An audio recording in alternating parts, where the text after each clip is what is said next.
la vision locale de la chose. Ici, on est à ODS. À ODS, ils décident de parler d'agilité. Et puis après, ça part dans les établissements principaux, ça part dans les divisions. Là, on a parlé beaucoup des divisions, on a parlé d'IMTW, on a parlé de DTSI, où par définition, l'agilité, telle qu'elle a été présentée, tel que le concept avait été réalisé, peut effectivement présenter des avantages. Mais il y a aussi les DO, il y a nos petits techniciens qui sont dans leur voiture et qui vont sur le terrain. Chacun doit devenir agile, et je dis bien chacun. Donc même le technicien de 59 ans, ça fait 39 ans qu'il fait très bien son métier, qui est à 6 mois de la retraite, ben, du jour au lendemain, il doit se retrouver agile. Et puis ça arrive, ça descend donc en cascade, et ça arrive jusqu'au manager, au N+1, en province, quelque part, dans un patelin que personne ne connaît. Et d'un coup, à ce manager, on va lui dire, ben, maintenant il faut devenir agile. Ton métier, il change complètement, il va falloir que tu deviennes agile. Mais il ne sait pas ce que c'est devenir agile.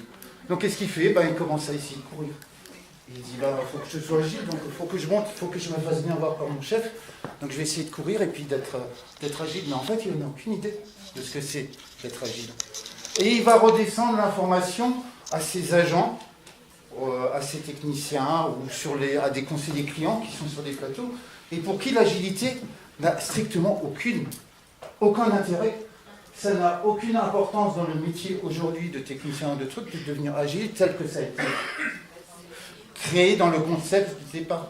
Mais le problème, pour nous, syndicalistes qui sommes là pour protéger les salariés, c'est que cette nouvelle méthode agile a été décidée à ODS, elle devrait être réservée à certains salariés, elle peut être utile dans certains cas, mais comme c'est un ordre qui vient d'en haut, ben ça tombe en cascade, et arrivé à la fin, le petit manager, ben lui il est en train de courir dans son coin. Alors il avait déjà ses reportings à faire, parce que tu parlais Sylvain des reportings tout à l'heure, parce que nos managers, il ne faut pas croire, ils font toujours leur reporting, ils ont toujours leur tableau Excel. Tu dis que ça faisait un peu partie du passé et que heureusement ça passait, ben non, c'est pas du tout le cas.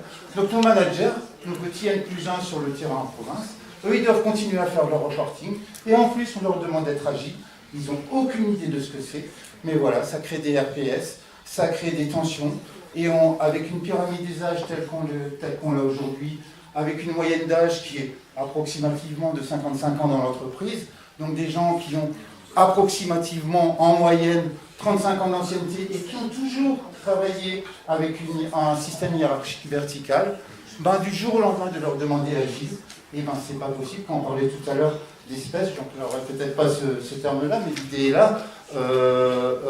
On a des populations très différentes, des populations vieillissantes, des populations qui ont toujours travaillé dans un système vertical. On ne peut pas leur demander du jour au lendemain de devenir agile, sauf au risque de créer de très forts RPS et de créer des burn-downs, que ça avait été dit tout à l'heure.